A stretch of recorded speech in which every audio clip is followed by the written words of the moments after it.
The Rise and Fall of Ancient Egypt. Part 1. Narmer and the Unification of Egypt.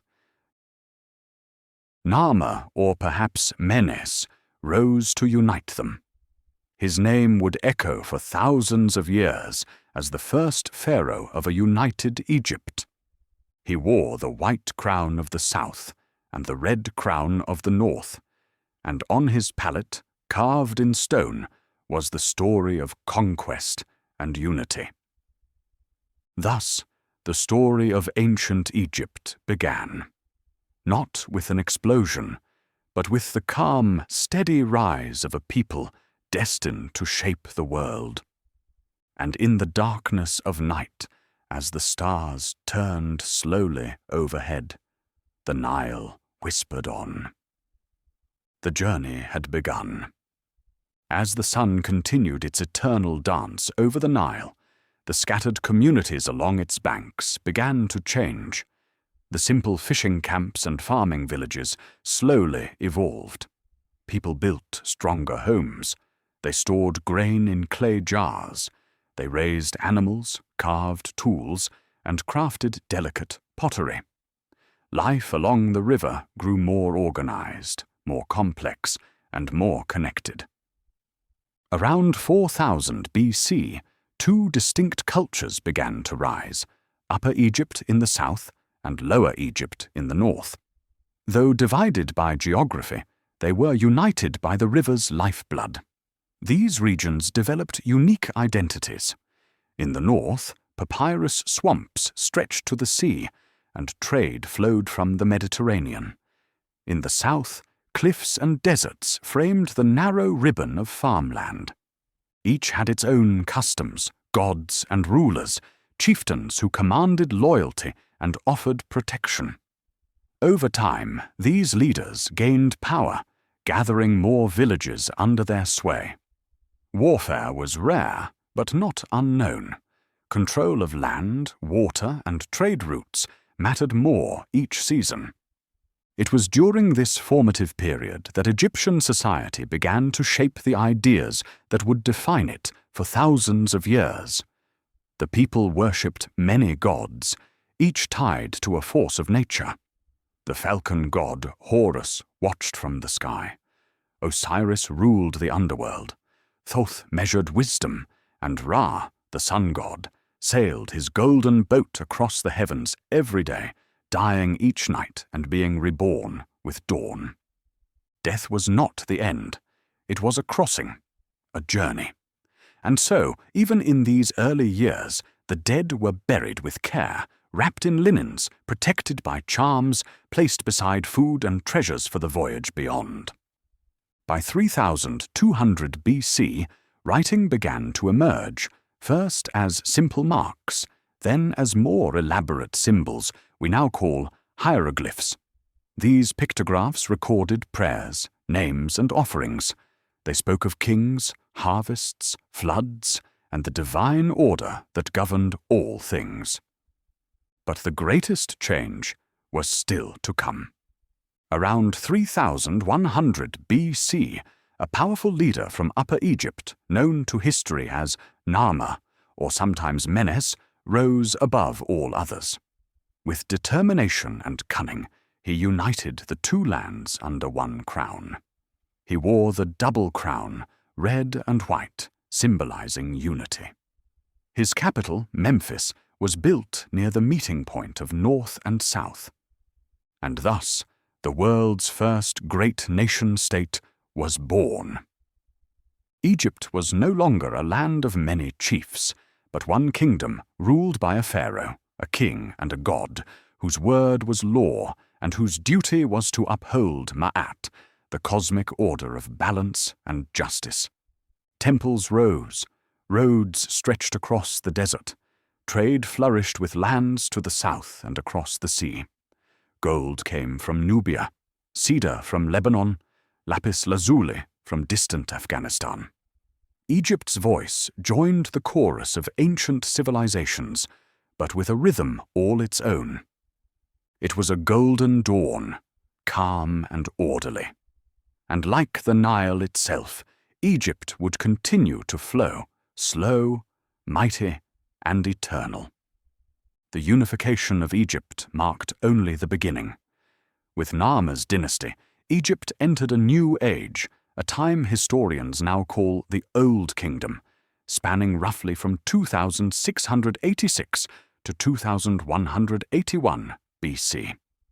It was an age of peace, prosperity, and unimaginable ambition. The pharaohs of the Old Kingdom were more than kings. They were seen as living gods, sons of Ra, chosen to uphold the sacred balance of the world. Their rule was absolute, but not cruel. In their wisdom and strength, they were expected to keep the Nile flowing, the fields fertile, and the gods appeased. To serve their pharaoh, the people built cities of stone and temples to the heavens, but none were more awe-inspiring than the pyramids, the eternal tombs of kings. It began with a visionary named Imhotep, a priest, physician, and architect of genius. In the reign of Pharaoh Djoser, Imhotep designed something never seen before, a tomb of stacked stone terraces rising toward the sky. This was the step pyramid of Saqqara, the first monumental structure built entirely of stone, a symbol of rebirth, not just death. Later, rulers dreamed bigger. At Giza, on the western edge of the Nile, 3 colossal pyramids rose in the desert heat, those of Khufu, Khafra, and Menkaure. The largest, the Great Pyramid of Khufu, stood nearly 150 meters tall and was built from over 2 million limestone blocks. It has endured for over 4,500 years, the last of the ancient 7 wonders still standing. Beside these mighty tombs sat the great Sphinx, carved from a single ridge of bedrock, a lion's body with a human face, silent guardian of eternity. Who the face belonged to remains debated. Perhaps Khafra, perhaps a forgotten dream. But the grandeur of the Old Kingdom wasn't only in its monuments. Beneath the gaze of the pyramids, society thrived. Farmers tilled the land and gave a share of their crops as tax. Artisans carved jewelry, painted tombs, and built statues of gods and kings. Scribes, trained in the sacred art of writing, recorded harvests, decrees, and prayers in flowing hieroglyphs. Religion became even more central to Egyptian life. Temples grew more elaborate. Priests gained power. The journey to the afterlife became more defined. Trials, judgments, and rewards in the field of reeds. It was said that Anubis, the jackal-headed god, would weigh a dead man's heart against a feather. Only the pure could pass. And so, the people built tombs, left offerings, and lived in harmony with the divine rhythm of nature. But beneath the golden calm, challenges stirred. The cost of pyramid building strained the kingdom's resources. Nobles grew more independent. Droughts brought hunger. After centuries of power, the central rule began to weaken. The Old Kingdom, mighty and radiant, began to dim. And so, around 2181 BC, the great house of the pharaohs faltered. Egypt didn't fall, it fractured. What followed was a time of shadows and shifting winds, a time known as the First Intermediate Period. Yet the spirit of Egypt endured. The Nile still flowed. The stars still turned. And in the distance, a new dawn waited to rise once more. As the sun set on the mighty Old Kingdom, Egypt entered a time of fragmentation. Central authority broke apart. The grand capital of Memphis grew quiet. Across the land, power shifted from the hands of pharaohs to local rulers and nomarchs, governors who held sway over their own regions. What had been one Egypt now became many. This was the first intermediate period, a time of uncertainty that lasted more than a century. The reasons for the fall were many. Long reigns of weak pharaohs, massive resources poured into pyramid building, droughts that turned the fertile Nile Valley into cracked earth. Famines swept across the land, and with them came unrest. No longer unified, Egypt became a patchwork of competing territories. The northern rulers held court in Heracleopolis, while the south began to rise in Thebes under a line of strong-willed leaders. Between them lay a country at war with itself, sometimes quietly, sometimes in flame. Yet even in this time of struggle, Egypt did not collapse. It adapted. Without royal oversight, local leaders began to foster culture in their own cities.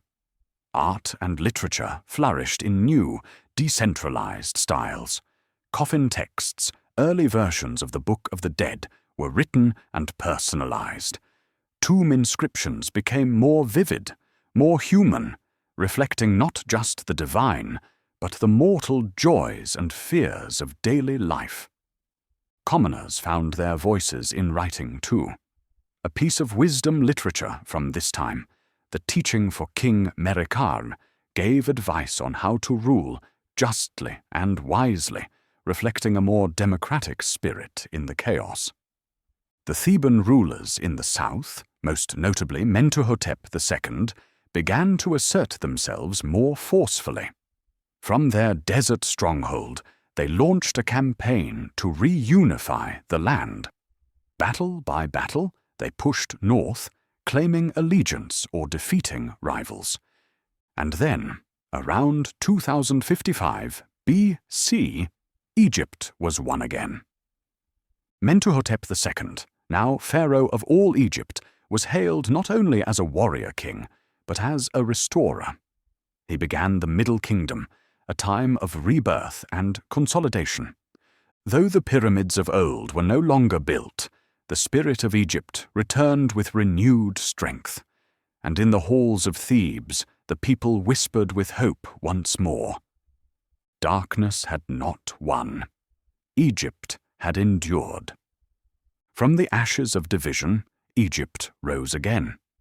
Thebes, once a regional city in the south, now stood as the heart of a reunified Egypt. Under the rule of Mentuhotep II, the Middle Kingdom began, a new golden age, forged not in peace, but in resilience. The pharaoh was no longer just a god above the people. He was their protector, their shepherd through troubled times.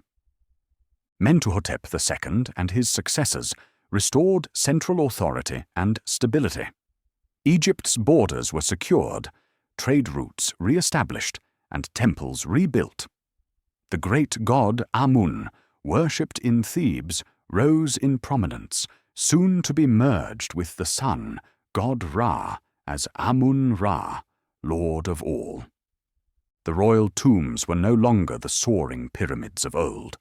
Instead, they were carved deep into cliffs, like the grand mortuary complex at Deir el-Bahri, nestled into the Theban hills. These tombs reflected a more intimate relationship between ruler and land, more spiritual, more solemn. Art and literature thrived. The tale of the shipwrecked sailor, the story of Sinuhe, and wisdom texts from this era show a society deeply introspective, grappling with fate, morality, and human character. Scribes became vital members of society, and education flourished. Egypt pushed its influence further south into Nubia, securing gold mines and trade. Fortresses rose along the Nile to control the flow of goods and protect against foreign threats. Egypt's wealth grew again, quietly but confidently. This was a time of balance, not as opulent as the Old Kingdom, not as militant as future empires. It was a middle way, refined, reflective, and deeply spiritual. The Middle Kingdom was Egypt at its most human. Pharaohs ruled not with the divine arrogance of past dynasties, but with a sense of duty to the people. They built canals to improve irrigation, managed grain stores to prepare for famine, and respected the lessons of the past. But time is always turning. After over 4 centuries of peace and progress, cracks began to show. Provincial governors once again grew strong. Central power weakened. Foreigners from the east, mysterious people called the Hyksos, began to settle in the delta. They brought new tools of war, the horse and the chariot. By around 1650 BC, the Middle Kingdom faded into shadow. The Hyksos seized power in the north. Native kings retreated to Thebes. Once more, Egypt was split. The second intermediate period had begun. But the spirit of Egypt, the eternal rhythm of the Nile, the wisdom of its scribes, the strength of its memory, remained unbroken. The desert winds changed again, and with them, so too did Egypt's fate. From beyond the Sinai came a people unknown, foreigners from the east. They did not arrive in war, not at first. The Hyksos, as they were later called, settled peacefully at first, trading and living alongside Egyptians in the rich lands of the Nile Delta. But as the Middle Kingdom's strength faded, the Hyksos seized their moment. They took control of Lower Egypt, establishing their capital at Avaris in the northeastern delta. Their rule, lasting about a century, introduced Egypt to innovations it had never seen. The horse-drawn chariot, the composite bow, and new forms of bronze weaponry. These tools of war would soon change Egyptian warfare forever. To the Egyptians, it was unthinkable. Foreigners ruling on their soil, calling themselves kings, even adopting the sacred title of pharaoh. Yet the Hyksos respected Egyptian culture. They worshipped Egyptian gods, adopted hieroglyphs, and ruled in many ways as native kings. Their reign was not one of destruction, but of integration. Still, in the south, native Egyptian rulers at Thebes refused to recognize their power. For nearly a century, Egypt was split. But from Thebes rose a line of pharaohs who would not accept division. Leaders like Sekenendre Tao, who bore the scars of battle, and his sons Kamosa and Ahmose, who turned resistance into revolution. These were warrior kings, pharaohs not just of crowns, but of swords. A new fire stirred in Egypt. Campaign after campaign, the Theban kings pushed north, rallying allies and marching with determination. The decisive tool was now in their hands too, chariots adopted from the Hyksos and improved by Egyptian hands. The tide turned. By around 1550 BC, Ahmose Thewane stormed Avaris. The Hyksos were driven out, their capital reduced to silence. Egypt was whole again. But the struggle had changed Egypt forever. The lessons of foreign rule burned deep. Never again would Egypt be caught unready. From the ashes of division and foreign rule, a new empire would rise, stronger, more aggressive, and eager to take the battle beyond its borders. The new kingdom was dawning, and with it, the age of empire. With the Hyksos expelled and Egypt united once more, a new era burst into light, a golden age that would carry Egypt farther than it had ever gone before. It began with Ahmose I, the warrior king who finished the struggle against the Hyksos. Victorious and visionary, he didn't just stop at reclaiming Egypt, he expanded it. Under his rule, Egypt pushed into Nubia, reclaiming the gold-rich lands to the south and fortified its eastern borders to prevent another invasion. His successors, Amenhotep I and Thutmose I, carried this legacy forward. They transformed Egypt into a true empire, no longer just a river-bound kingdom, but a sprawling dominion that reached deep into the Levant, past the Sinai, all the way to the banks of the Euphrates River. Thutmose I, in particular, was a general turned pharaoh. He led campaigns into Syria and Mesopotamia, returning with treasure, tribute, and tales of victory. His triumphs echoed through the halls of Karnak, where grand temples began to rise, celebrating Egypt's strength and the glory of the gods. But not all rulers wore the war crown. After the brief rule of Thutmose II came a woman who defied every tradition: Hatshepsut. She was not the first woman to rule Egypt, but she was the first to do so in full regalia of a king. She wore the false beard, sat upon the throne, and commanded as any pharaoh would, boldly and without apology. Hatshepsut's reign, beginning around 1479 BC, was one of peace, prosperity, and magnificent building. Rather than war, she focused on diplomacy, trade, and monumental architecture.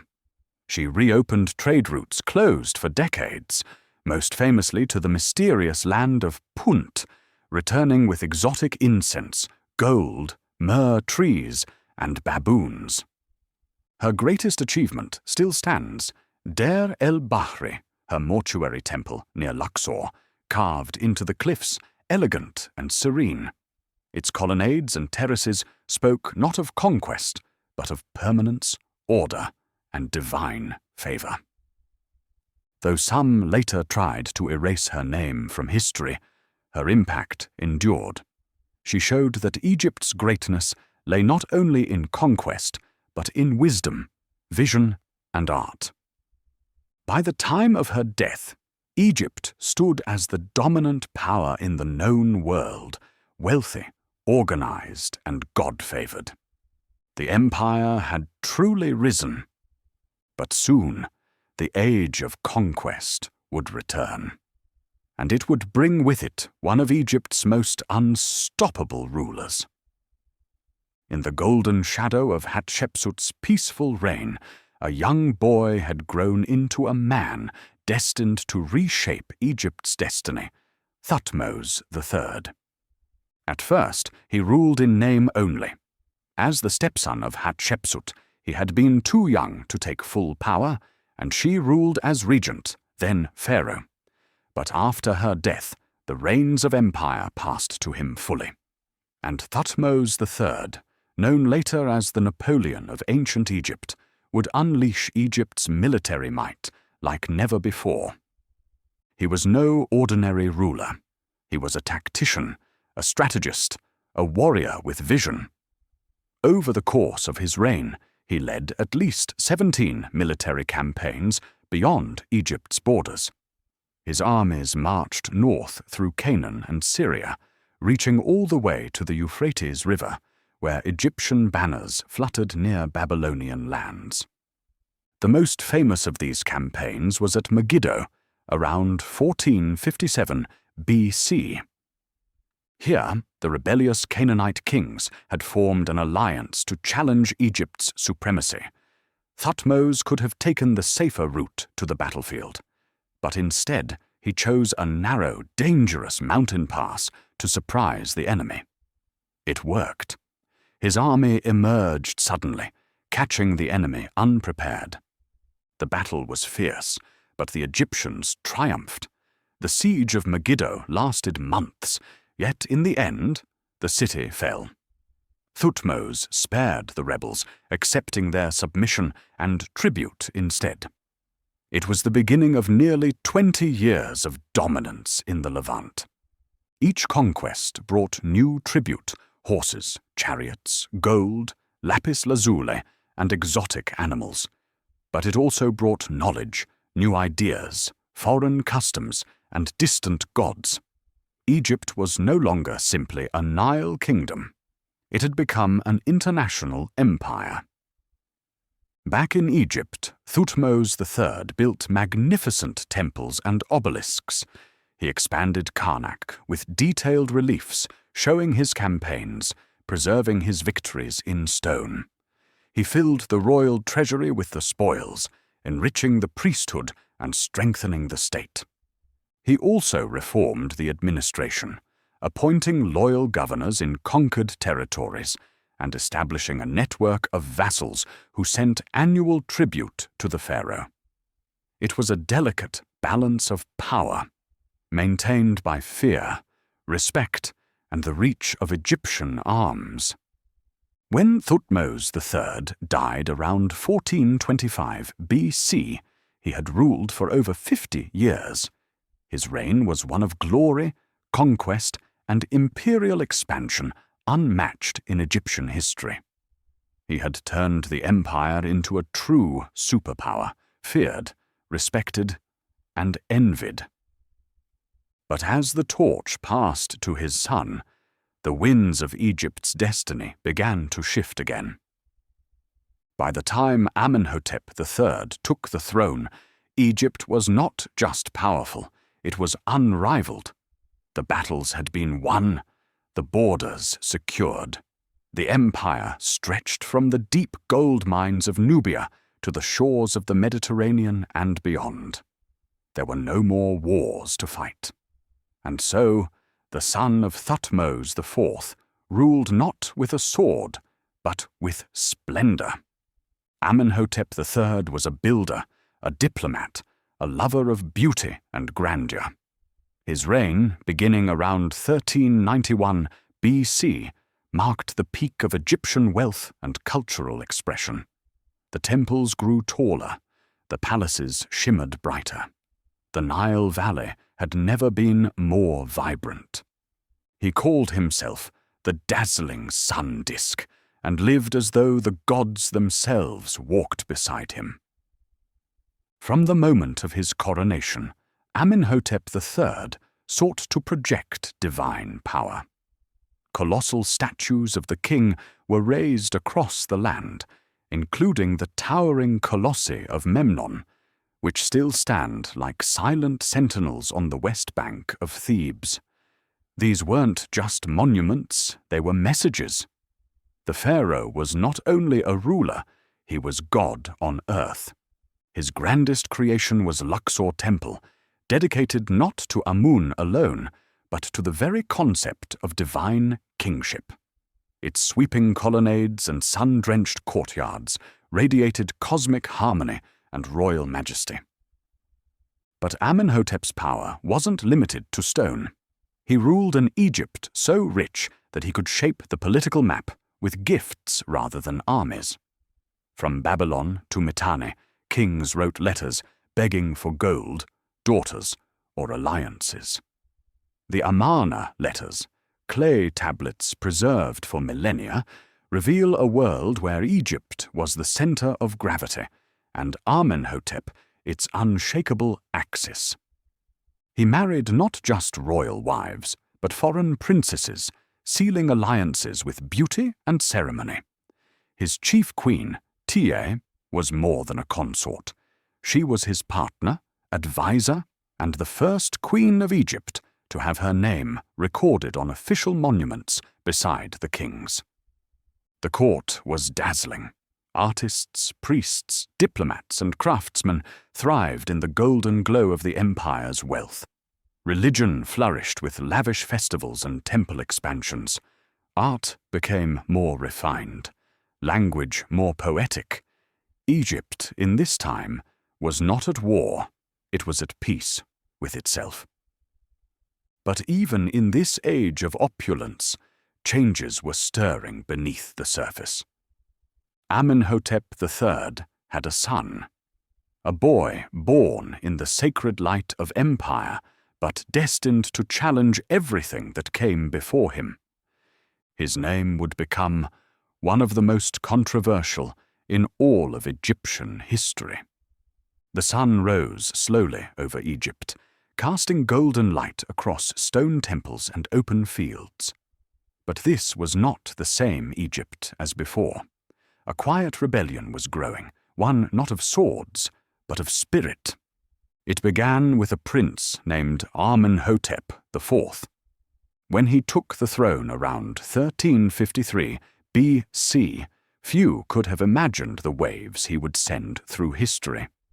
He was the son of Amenhotep III, a king who had ruled in luxury and splendor, building temples to the gods and basking in the favor of Amun, king of the gods.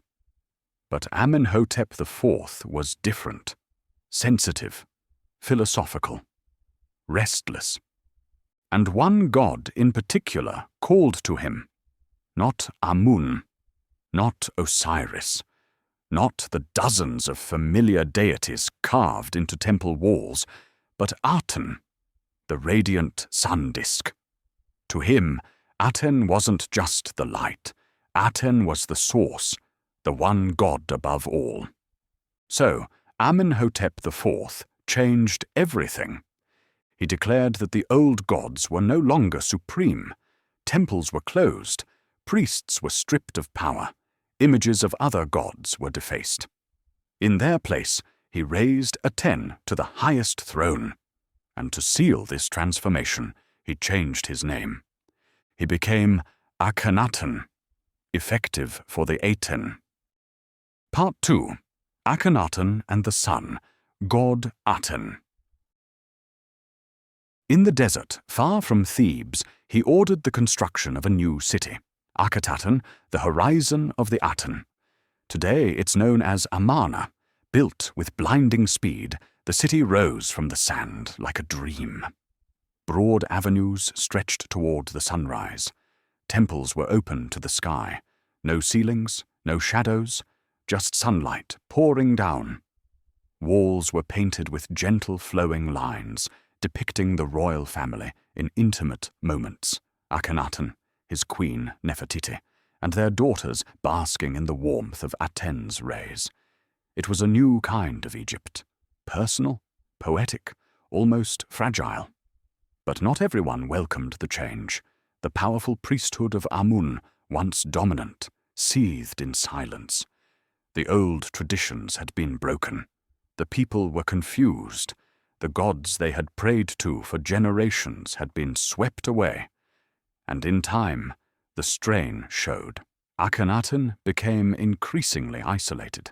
He withdrew into his city, focused only on his god and his art. He let foreign policy slip. Egypt's influence abroad began to fade. Allies pleaded for help against invading enemies, but Akhenaten sent no troops, no gold, no response. After 17 years of rule, Akhenaten died. His dream, brilliant and brief, faded with him. No great monuments marked his tomb. No lavish funerary rites were performed. He was buried quietly, and his memory was quickly erased. The city of Akhenaten was abandoned, its temples left to crumble in the desert wind. The old gods returned. The old order reasserted itself. It was as if Akhenaten had never been, and yet his name endures. The heretic king, the world's first monotheist, a visionary or a madman. Perhaps both. But one thing is certain, under the relentless sun, for a moment in time, Egypt burned with a strange and radiant light, and soon that light would pass to a boy king shrouded in mystery. The city of Akhenaten was quiet now. Its wide streets, once alive with the rituals of a new sun cult, lay abandoned. Sand crept into courtyards, paint peeled from palace walls, and the light that once poured down in glory now revealed only stillness. In this uncertain time, a child took the throne. He was barely 9 years old. His name was Tutankhamun, living image of Aten, a child of the heretic Akhenaten. But within just a few years, that name would change. He would become Tutankhamun, living image of Amun. Part 3. Tutankhamun and the Boy King. It was not just a name, it was a signal. The Boy King, or more accurately, those who ruled through him, were restoring the old gods. Amun, long cast into shadow, was returned to his temple. The priests were once again powerful. The capital shifted back to Thebes. The grand experiment of monotheism had ended. Tutankhamun's reign was short and uncertain. He was guided by powerful officials, especially Ay and Horemheb, who shaped policy and restored Egypt's shattered confidence. They reopened temples, repaired diplomatic ties, reinstated ceremonies that had once echoed through Karnak and Luxor. And through it all, the boy king quietly grew into his role. He married his half-sister, Akhenaten, and ruled for a brief 9 years. We know little of his voice or personality, but what we do know has captured the world's imagination for over a century. Because when he died, unexpectedly and young, perhaps from injury, illness, or both, Tutankhamun was buried in haste. His tomb was small, unassuming, even unfinished, but it was intact. For over 3,000 years, it remained sealed in the Valley of the Kings, hidden beneath the sands. And then, in 1922, it was found. Howard Carter, an English archaeologist, stood at the threshold and peered inside. When asked what he saw, he whispered, "Wonderful things. Gold, statues, thrones, chariots, an untouched burial filled with treasures beyond imagining." And there, nestled within layers of coffin and cloth, was the face of the boy himself, Tutankhamun, the forgotten pharaoh who would become the most famous of them all. In death, he achieved a kind of immortality that even great Ramses would envy. He was not a great conqueror. He built no vast empire. But his story, silent for millennia, now speaks louder than any other. And it reminds us that history often hides its most dazzling jewels in the shadows. The boy king may have ruled in the wake of chaos, but his legacy helped light the way back to balance. And balance would soon give way to brilliance, because the greatest pharaoh of them all was rising on the horizon. The sun rose over the banks of the Nile with familiar warmth, but now it shone upon an Egypt at the height of its power. The land was secure, the gods were honored, the temples stood tall, and at the heart of it all stood Ramses II. Part 4. Ramses II and the Age of Empire.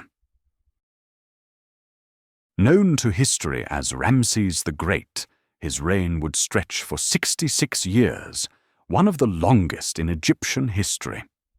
From the moment he took the throne, he seemed destined to leave an indelible mark, not just on his people, but on time itself. He was bold, ambitious, grand in every gesture. In his youth, Ramses led armies into foreign lands. His most famous battle came at Kadesh, on the banks of the Orontes River in modern-day Syria, where he faced the mighty Hittite Empire. The two forces clashed in a storm of chariots and chaos. Ramses, separated from his main army, is said to have rallied his men and fought with stunning bravery. Though the battle ended in stalemate, Ramses declared it a great victory and had the story carved into every temple wall in Egypt. Eventually, peace was made. The first known peace treaty in history between Ramses and the Hittite king survives in both Egyptian and Hittite script. It ended years of conflict and paved the way for diplomacy and royal marriages.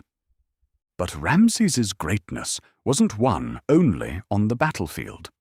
He was a master builder, transforming the Egyptian landscape with colossal monuments. At Abu Simbel, he carved twin temples from the mountainside. 4 colossal statues of Ramses himself guard the entrance, gazing eternally across the desert. Inside, the walls pulse with scenes of gods, battles, and divine favor. In Thebes, he expanded the temples of Karnak and Luxor and constructed the sprawling Ramesseum, his grand mortuary temple. His capital at Pi-Ramesses was a city of splendor, filled with bustling markets, wide avenues, and the echo of foreign tongues brought by trade and diplomacy. He married many times, wives of Egyptian and foreign blood alike.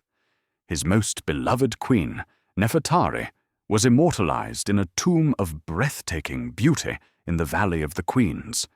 Her likeness stands proudly beside his at Abu Simbel, rare honor for any queen. Ramses claimed to have fathered over 100 children. His lineage spread far and wide. His name echoed in song, stone, and story. By the time of his death, at over 90 years old, Ramses had become almost mythic, a living god in the eyes of his people. He was buried in a grand tomb in the Valley of the Kings, though his mummy would later be moved for safekeeping, found centuries later in a hidden cache. His body, remarkably well preserved, still shows the face of a man who once ruled the greatest empire on earth.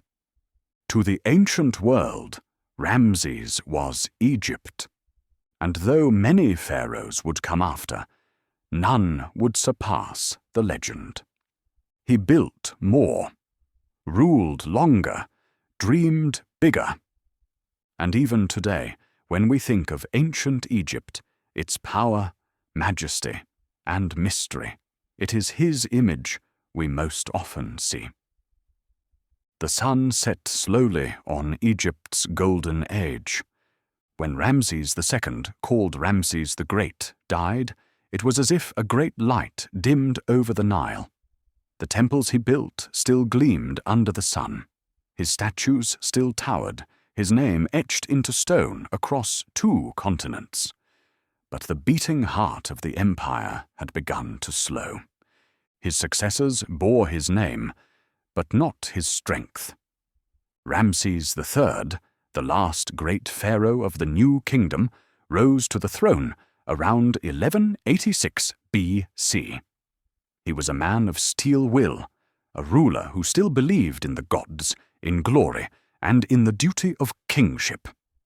But his reign would not be a celebration, it would be a defense, a desperate holding of the line, because the storm had arrived. From the great blue of the Mediterranean came invaders, ships with curved prows, bearing warriors clad in strange armor. They were not a single people, but many, the sea peoples, as we now call them. Their names have been lost, but their terror remains. Historians believe they were driven by famine, drought, or collapse in their own homelands. Perhaps they were survivors of fallen kingdoms, looking for new lands. Perhaps they were simply drawn to the riches of the Nile. What is certain is this: they came in waves. They swept across the Mediterranean world, burning cities, toppling empires. The Hittites, long Egypt's northern rival, vanished. The city of Ugarit, a jewel of trade and culture, was turned to cinders. Even mighty Mycenae, the heart of Bronze Age Greece, began to crumble. And now Egypt stood in their path. Ramses III prepared with care. He fortified the coasts, he trained the army, he summoned warriors from across Egypt and Nubia, hardened them in drills, inspired them with visions of the gods. The invaders came with fire, but Egypt stood. The battles were fierce, painted in detail on the walls of Medinet Habu, Ramses III's mortuary temple. Chariots thundered across desert plains. Archers loosed volleys from city walls. In the Nile Delta, the sea peoples sailed into trap after trap, ambushed by Egyptian fleets, cut down in the marshes. Victory was hard won. Ramses III had defended the land of the gods. But Egypt had changed. Behind the victory lay exhaustion. The economy was strained. Grain shortages sparked unrest. Tombs, once sacred, were looted in desperation. The government began to falter. Corruption seeped into the priesthood, into the tax collectors, into the very court of the king. Even Ramses III was not safe. In the shadows of the harem, a plot formed, a conspiracy of wives, servants, and guards. They moved to strike. The pharaoh was wounded, perhaps poisoned or stabbed. He died not long after. He had been the last bulwark. In his absence, Egypt stumbled. The later Ramses kings ruled briefly, often poorly. Their names blurred in memory. The treasury drained. Nobles grew too powerful. The priesthood of Amun, centered in Thebes, began to wield as much power as Pharaoh himself. For the first time, Egypt was split, not by foreign armies, but from within. The south came under the sway of Theban priests, the north under generals and warlords. This was the beginning of a new chapter, the third intermediate period, an age of fragmentation, of foreign influence, of fading glory. But still, the people endured. In quiet villages along the Nile, life went on. Farmers sowed grain in black earth, fishermen cast nets from papyrus boats, children played beneath the gaze of crumbling statues. Priests still performed the daily rituals in temples, speaking the old words, making the old offerings. The gods had not left. But their voices were fainter now.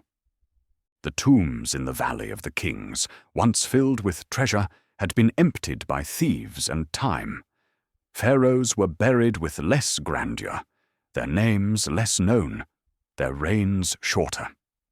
Yet the memory of what had been, of Hatshepsut, of Akhenaten, of Thutmose and Ramses, remained in the stones, in the papyrus scrolls, in the whispers of the people.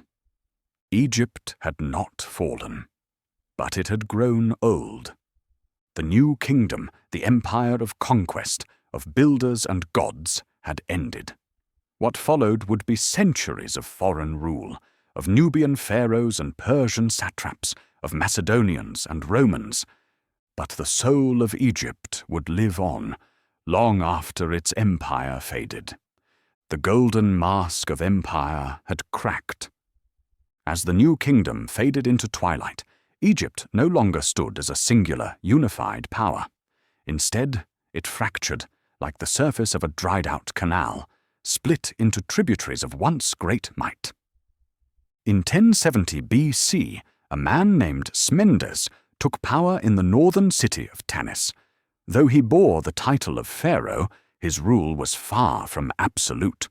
In Thebes, to the south, the high priests of Amun wielded near total control. These weren't simply temple men, they were kings, in all but name. With armies, lands, and wealth at their command, they ruled a separate Egypt. Two Egypts, one crown. It was a strange time, neither chaos nor true order. Dynasties rose and fell with dizzying speed. The 21st dynasty of Tanis reigned in the north, but their names carried little weight compared to the gods they served.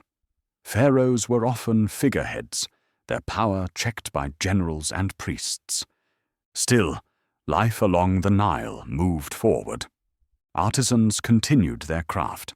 Scribes still copied texts in elegant hieroglyphs. Farmers turned the soil with ox-drawn ploughs. The annual flood, though sometimes weak or late, remained a lifeline. In this slow, drifting world, tradition became more precious than innovation. The past was sacred, the future uncertain. Then, from the lands of Nubia to the south, a new force emerged. The kingdom of Kush, once ruled by Egyptian governors during the New Kingdom, had grown strong, independent, wealthy, and ambitious. They had inherited Egyptian customs, gods, and even architecture. And now they looked north. In 747 BC, a powerful Kushite king named Piye marched into Egypt. He claimed divine right, not through blood, but through faith. He worshipped Amun with fervor and sought to reunite the land in the name of the gods. His conquest was swift and strangely respectful. He did not sack cities. He prayed in temples. He left local rulers in place if they submitted. In doing so, he began the 25th dynasty, the dynasty of the Black Pharaohs, rulers from Nubia who saw themselves not as invaders, but as restorers of Ma'at, the cosmic balance. Egypt was whole again, for a time. Under Piye, then Shabaka, and later Taharka, Egypt experienced a cultural revival. Temples were restored, old texts were recopied, the grandeur of ancient times was mimicked, even exaggerated. Statues grew larger, rituals more complex. The glories of Thutmose and Ramses were reimagined. But Egypt's old rival had grown more dangerous. To the northeast, the Assyrian Empire loomed, ruthless, efficient, and hungry. They had already crushed Babylon, conquered the Levant, and stormed into Anatolia. Now they turned their eyes toward Egypt. Taharka, the greatest of the Kushite pharaohs, resisted with all his strength. He fortified the delta, led armies into battle, and sought alliances among neighboring states. But the Assyrians were unstoppable. In 671 BC, they invaded with brutal force. They took Memphis, captured royal family members, and forced Taharka to retreat to Thebes, and then further, back into Nubia. 3 years later, they returned to sack Thebes, Egypt's spiritual heart. Temples burned, statues fell. The gods themselves seemed to grow silent. The Assyrians installed puppet rulers, foreign kings, to govern a humbled land. The Site dynasty, founded by Psamtik I, would eventually rise in the north, claiming independence from Assyria as that empire weakened. But it was a new world now, one where Egypt no longer dictated the course of nations. The old ways endured in ceremony, but not in power. The third intermediate period had passed, replaced by the late period, a time of flux and foreign entanglement. The age of divine kingship, once the soul of Egypt, now flickered like a dying flame. But still, through conquest, through collapse, through silence, the Nile flowed. It always flowed. Egypt had endured for over 2,000 years. Now its time as master of its own fate was nearly at an end. In the aftermath of the Assyrian invasions, a new dynasty rose from the delta city of Sais, the 26th dynasty, known as the Site period. Led by Psamtik I, these rulers were Egyptians in blood and spirit, but their world was far more complicated than that of their ancestors. Psamtik secured his position by forming alliances with Greek mercenaries, foreign warriors hired to protect Egyptian interests. With their help, he stabilized the land and threw off Assyrian influence. Egypt, for a brief moment, seemed poised to return to greatness. temples were rebuilt, trade flowed once more. Art returned to the classic forms of the Old Kingdom. There was a longing in the land for the past, for order, for glory. But nostalgia alone could not protect Egypt from the world that had grown around it. To the east, a new power stirred in the deserts of Persia. In 525 BC, the Persian king Cambyses II, son of Cyrus the Great, launched an invasion of Egypt. The Persians, with disciplined armies and vast resources, overwhelmed the Egyptians at the Battle of Pelusium, a clash remembered not only for its outcome, but for its strange tactics. Ancient sources claim Cambyses used sacred animals like cats and ibises, knowing the Egyptians would not harm them. Whether fact or myth, Egypt fell. Cambyses crowned himself pharaoh. The Persians ruled as the 27th dynasty, and Egypt became one satrapy, a province, in a mighty empire that stretched from the Indus River to the Aegean Sea. Yet Cambyses tried to rule as an Egyptian, participating in rituals, respecting the temples, though his reign was remembered as harsh. Later, Persian rulers, like Darius I, were more effective. Darius restored temples and supported the priesthood, even building new canals to improve trade. But despite their efforts, they were still foreigners. To many Egyptians, the divine order had been broken. Rebellions flared. Some succeeded briefly. In 404 BC, Egypt won independence once more under the 28th dynasty, followed by two more native dynasties. These final Egyptian kings, like Nectanebo I and Nectanebo II, fought hard to maintain autonomy, building temples and raising armies. But it was a losing battle. In 343 BC, the Persians returned under Artaxerxes III. The temples were looted, the gods silenced. Egypt's last native pharaoh, Nectanebo II, fled to Nubia, never to return. The 31st dynasty, another Persian line, ruled with an iron grip. Egypt, the eternal land, seemed finally conquered.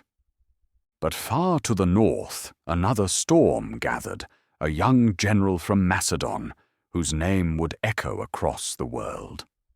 And Egypt's story, though weary and worn, was not yet finished.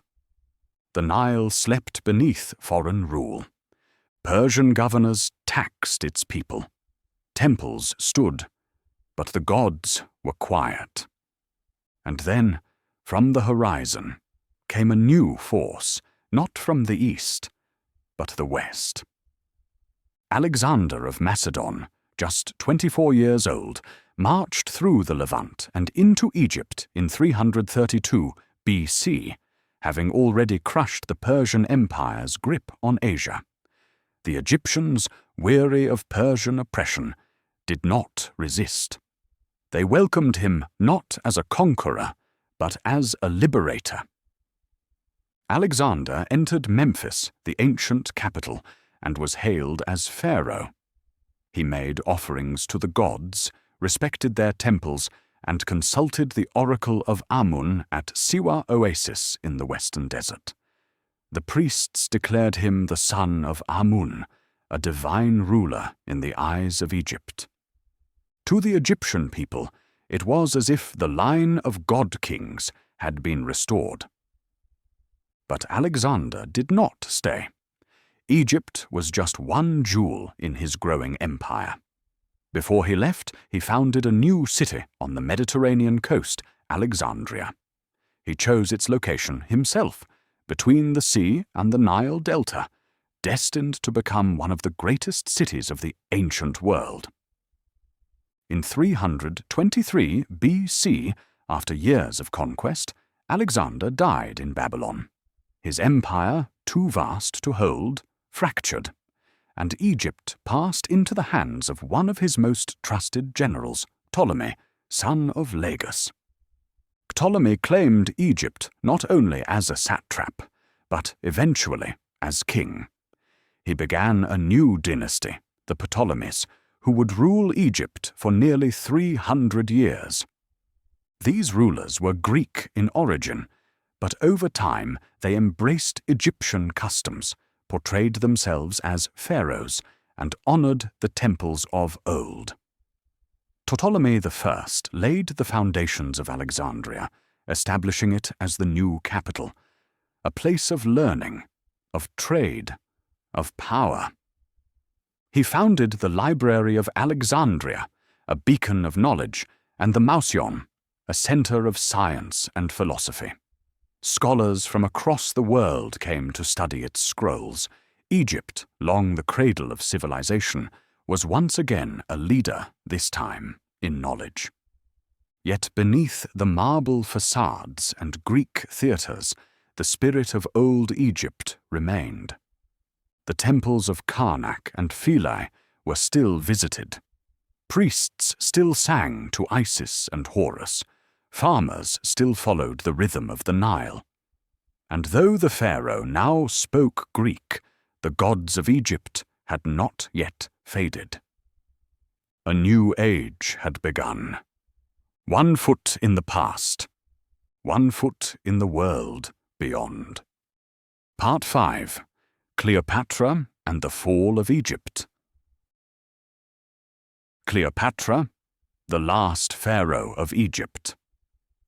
By the time Cleopatra VII was born in 69 BC, Egypt was no longer the power it had once been.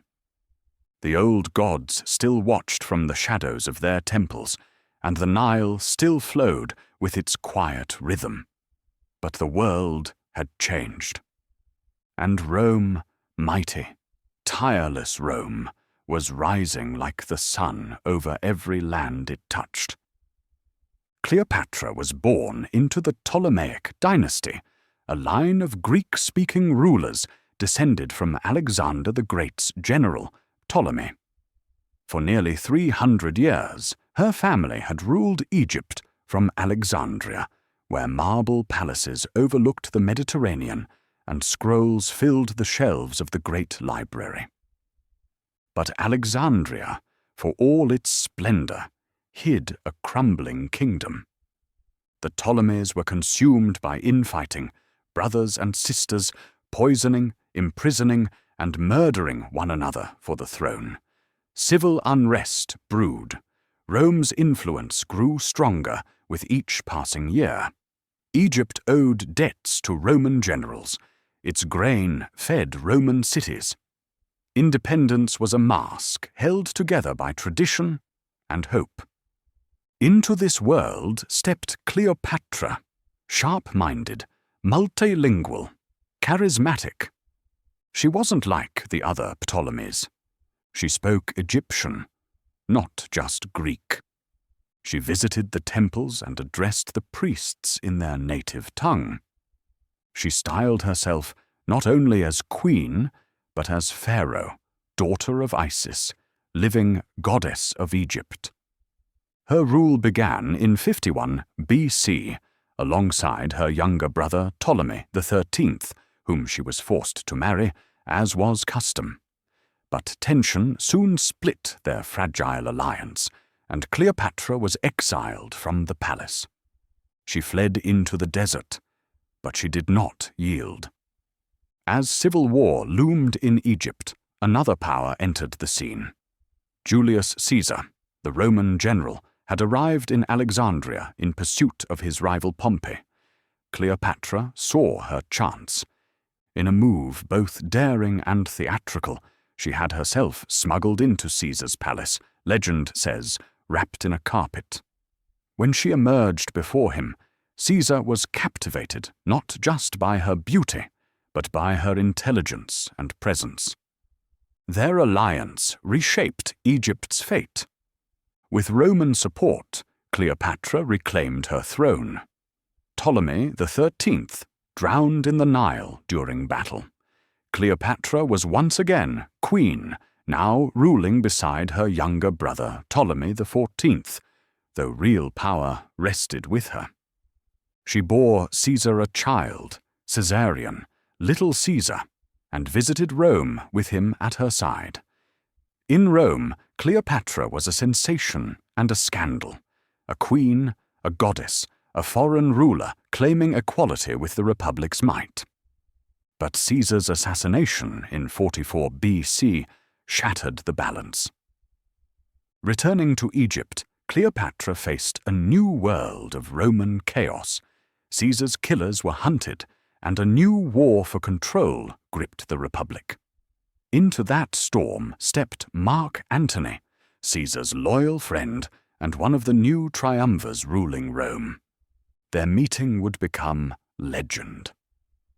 Antony summoned Cleopatra to Tarsus, and she answered with unmatched spectacle, sailing up the river in a gilded barge, dressed as Aphrodite, surrounded by attendants as living gods. Antony was enchanted. Their partnership became political, then romantic. Together, they ruled Egypt and much of the eastern Mediterranean. They had 3 children. Cleopatra dreamed of restoring Egypt's former glory, not under Roman rule, but as a true empire of its own. Antony, drawn ever closer, promised her lands, titles, and respect. But in Rome, suspicion brewed. Octavian, Caesar's adopted heir and Antony's rival, painted Cleopatra as a foreign seductress, a threat to Roman values, a queen who had ensnared a Roman leader and dared challenge Rome itself. War was declared. In 31 BC, their forces met at Actium, in a great naval battle off the coast of Greece. Cleopatra and Antony's fleet was outmaneuvered, their forces scattered. They fled to Egypt. A year later, as Roman legions closed in on Alexandria, the dream ended. Mark Antony, misled into believing Cleopatra was dead, took his own life. Cleopatra, refusing to be paraded through Rome as a trophy, followed him in death. Legend says she used a cobra, symbol of Egyptian royalty, to end her life. She was 39. With her death, Egypt fell. Caesarion was killed. The temples of the gods stood silent. And for the first time in 3,000 years, Egypt had no pharaoh. In 30 BC, Egypt became a Roman province. The long reign of the pharaohs, the builders of the pyramids, the sons of gods, the lords of 2 lands, was over. But their stories had just begun to echo through time. When the dust settled after Cleopatra's death, the banners of Rome fluttered over Alexandria. The temple bells had gone silent, the royal bloodline of the pharaohs extinguished. The cradle of civilization now belonged to an empire that stretched from the Atlantic to the Euphrates. Egypt became the personal property of Emperor Augustus, formerly Octavian, and it was unlike any other Roman province. While governors oversaw Gaul or Hispania, Egypt answered directly to the emperor. No senator could step foot there without imperial approval. It was too important, too rich. Egypt's grain fed Rome. Its ports connected Africa, Arabia, and the East. Alexandria, once a royal capital, became a Roman city, but it retained its unique identity, cosmopolitan, intellectual, volatile. It was home to Egyptians, Greeks, Romans, Jews, and many others. The great library of Alexandria, though damaged by war and time, still flickered with knowledge. Scholars debated, translated, and preserved ancient wisdom. Temples continued to function. Priests offered incense to Isis, Horus, and Thoth. Festivals still lit the cities. But slowly, Rome brought its gods, and then its laws, its currency, its roads, and eventually, its Christianity. The blend was gradual. Latin mixed with Greek and Egyptian. Art and architecture fused marble columns with lotus capitals. Roman emperors sometimes styled themselves as pharaohs, wearing the crown of Upper and Lower Egypt in painted murals and coins. But the old ways began to fade. By the 2nd century AD, Christianity had taken root among the poor, the scholars, and the outcasts of Alexandria. It was a faith of hope, of resurrection, of eternal life, not unlike Egypt's own ancient beliefs. But it was also exclusive. The temples of the old gods were seen not as sacred, but as remnants of a pagan past. Tension boiled. Alexandria became a city of theological argument and violent unrest. Christian bishops clashed with Roman officials and pagan priests alike. In the 3rd century, waves of persecution swept through, only for the faith to return stronger each time. Then came Emperor Constantine. In the early 4th century, he embraced Christianity and ended the persecutions. In AD 330, he founded Constantinople, a new imperial capital in the east. Egypt, now part of the Eastern Roman or Byzantine Empire, remained central, though its days of glory had dimmed. By the end of the 4th century, paganism was outlawed. The great temples were closed. The statues of the gods were pulled down or hidden.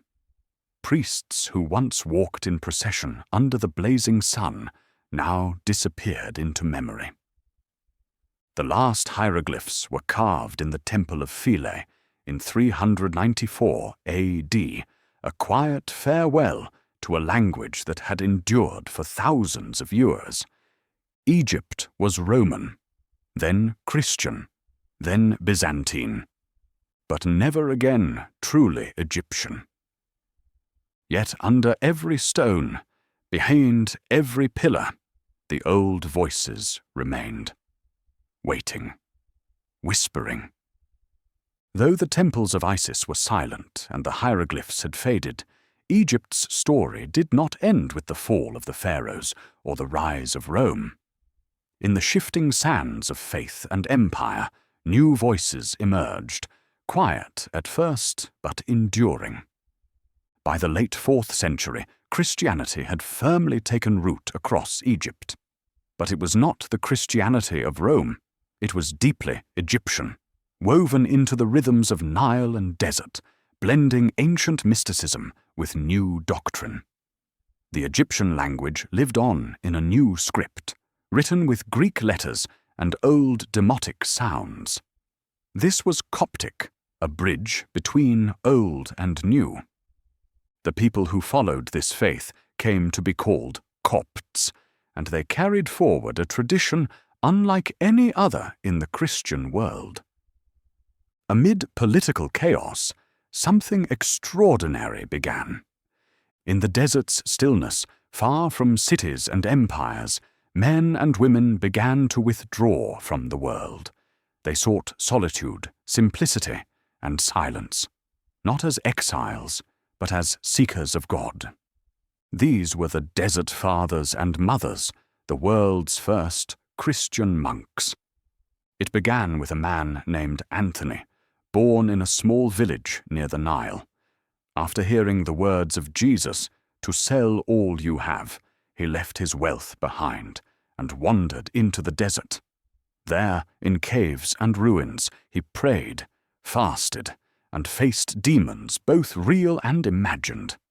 His life inspired many. Others followed.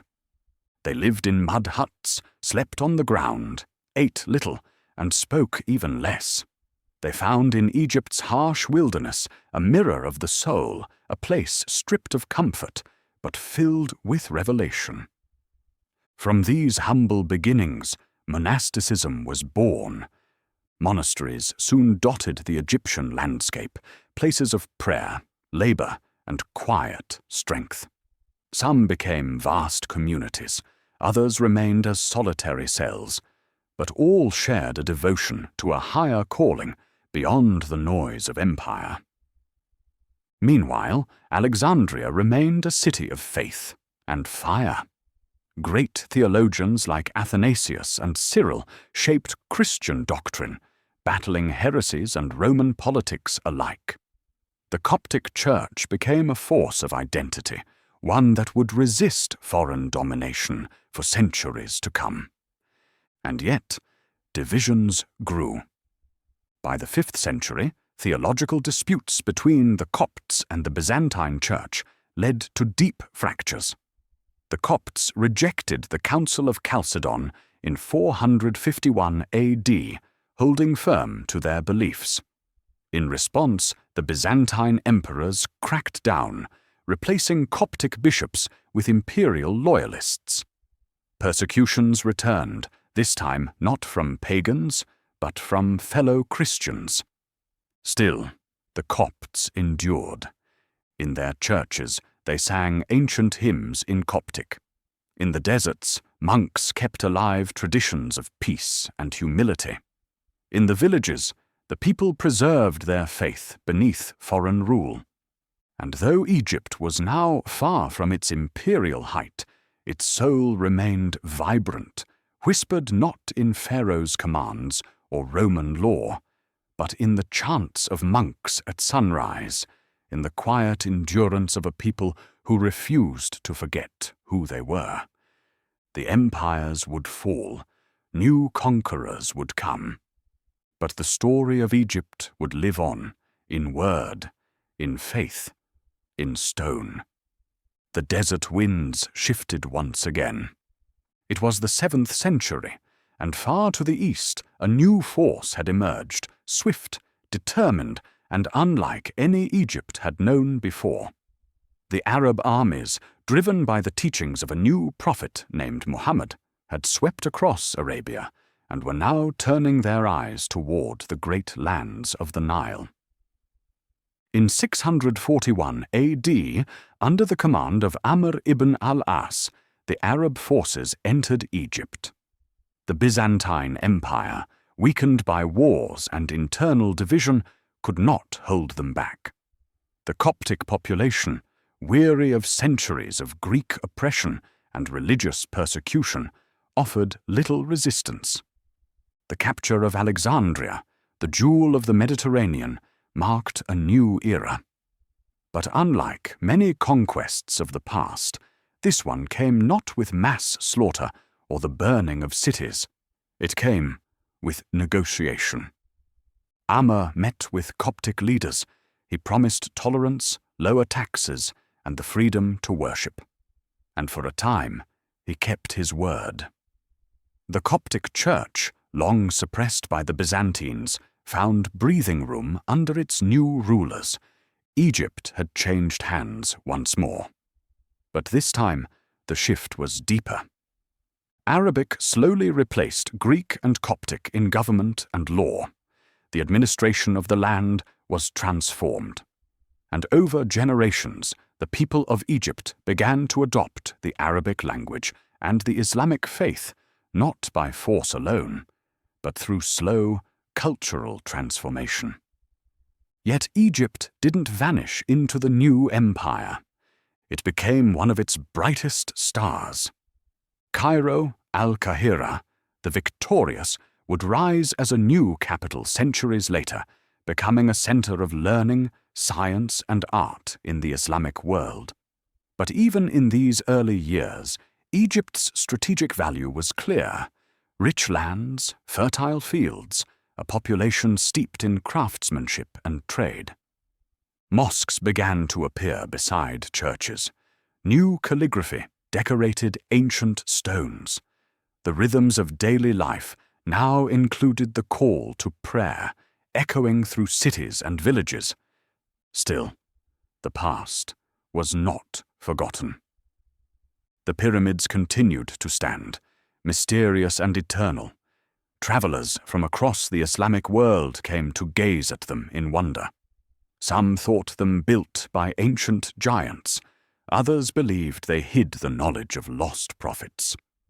and in the desert monasteries, Coptic monks still kept vigil, chanting in a language their ancestors had spoken since the time of the pharaohs. They remembered the saints and martyrs, kept the feasts, and recorded their histories with quiet dignity. Egypt had been reborn, not as the kingdom of Horus, not as a Roman province, but as a vital heart of the new Islamic world. And through it all, the Nile flowed on, unchanged and eternal. As the centuries turned, Egypt blossomed under new dynasties, no longer a land merely of ancient ruins, but once again a living center of wealth, knowledge, and spiritual light. In 969 AD, a powerful Shia dynasty from North Africa called the Fatimids conquered Egypt. They founded a dazzling new city just north of the old capitals, Cairo, Al-Qahira, the victorious. Cairo was not just a city. It was a statement, a city of ambition and intellect meant to rival Baghdad and Constantinople. The Fatimids brought with them not only political control, but an emphasis on education, astronomy, philosophy, and the arts.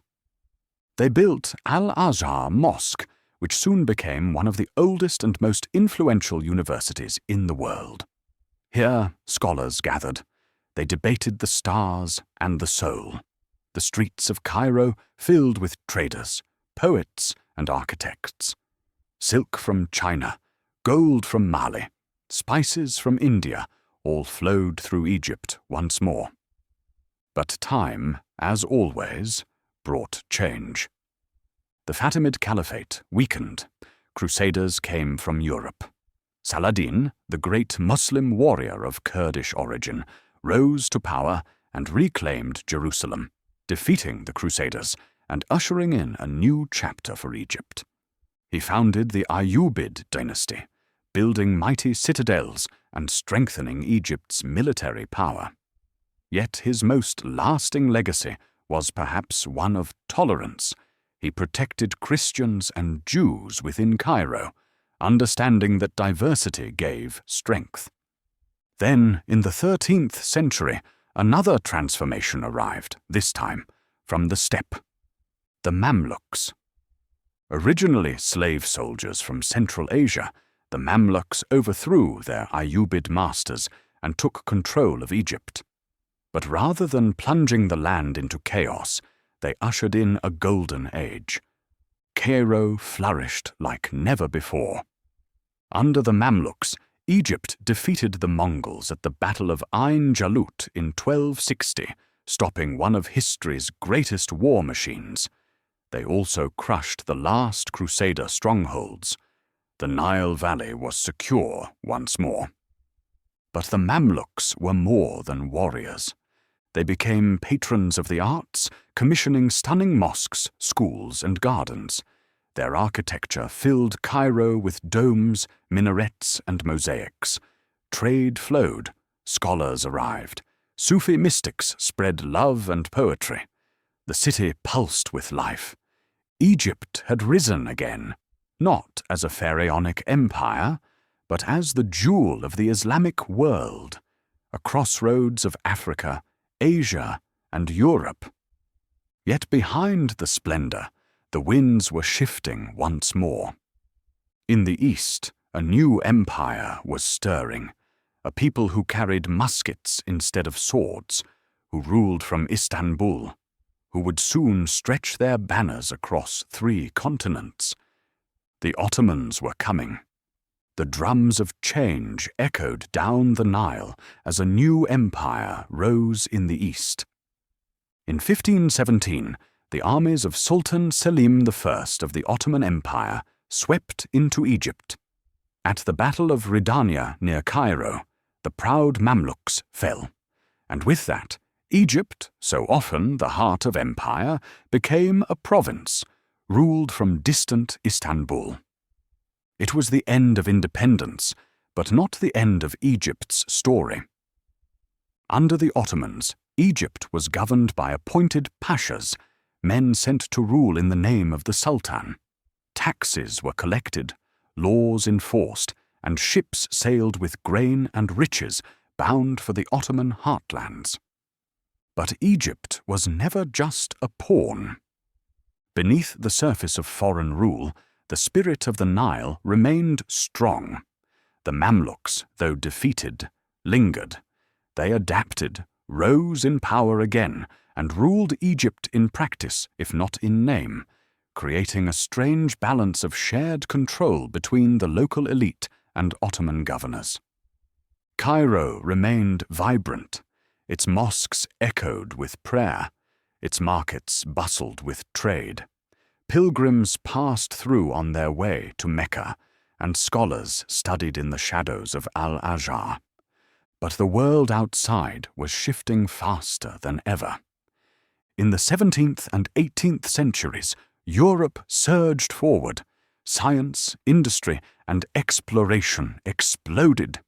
And Egypt, once the epicenter of knowledge and civilization, began to feel the weight of being left behind. Still, the people endured.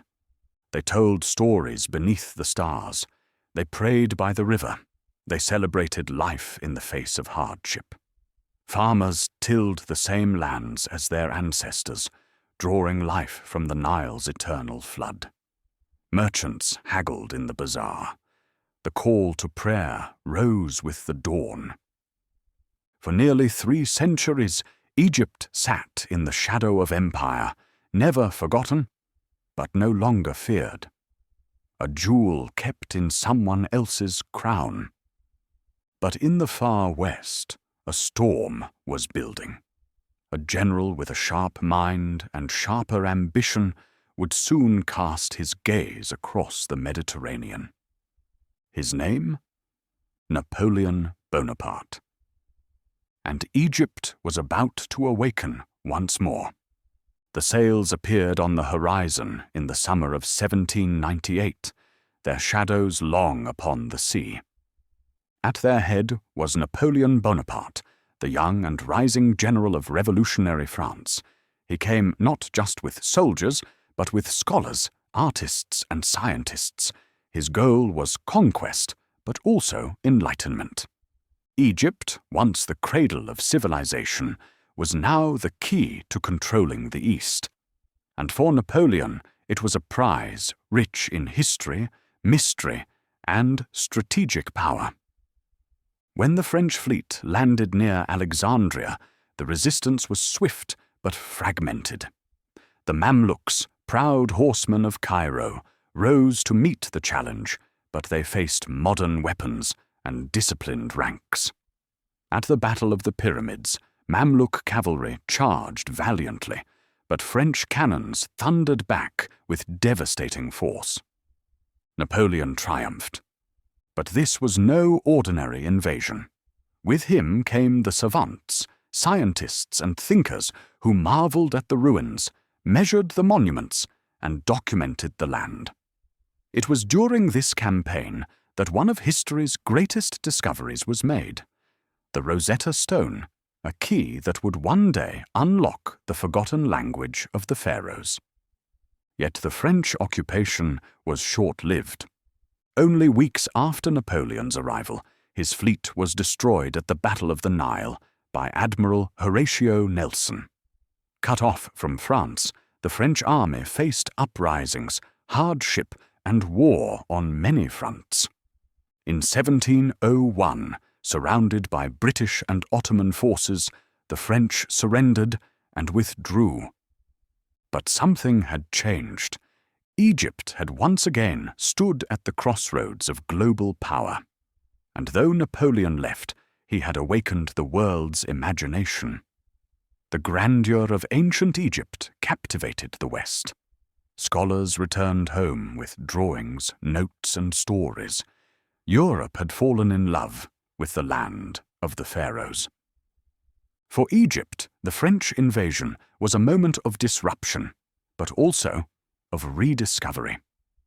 The eyes of the world were now fixed upon her sands, her ruins, and her future. In the ashes of war, something new would rise. In the wake of the French departure, Egypt stood at a crossroads, bruised by foreign armies, shaken by rebellion, but still proud. From this turbulence emerged a man who would change the course of its destiny: Muhammad Ali. Born in Kavala, modern-day Greece, Muhammad Ali was an Ottoman officer sent to restore order in Egypt. But what he found was a fractured land, rival factions vying for power, and no clear path forward. Through cunning diplomacy, decisive action, and the support of the local populace, he rose swiftly. In 1705, the Ottoman Sultan recognized Muhammad Ali as the Wali, governor of Egypt. But titles meant little. His vision reached far beyond mere administration. He would rule as a king in all but name. Some would later call him the founder of modern Egypt. He began with sweeping reforms. Agriculture was transformed with irrigation projects and cotton plantations. He built factories, established schools, and sent Egyptian students to study in Europe. A new army, trained along European lines, was born under his command.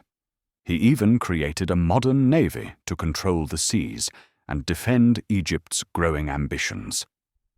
But Muhammad Ali's ambitions stretched further still. In a series of campaigns, he conquered Sudan, crushed internal revolts, and even challenged the Ottoman Empire itself. His son, Ibrahim Pasha, led armies into Syria and Anatolia, nearly toppling the Sultan. For a time, it seemed Muhammad Ali would carve out an empire all his own.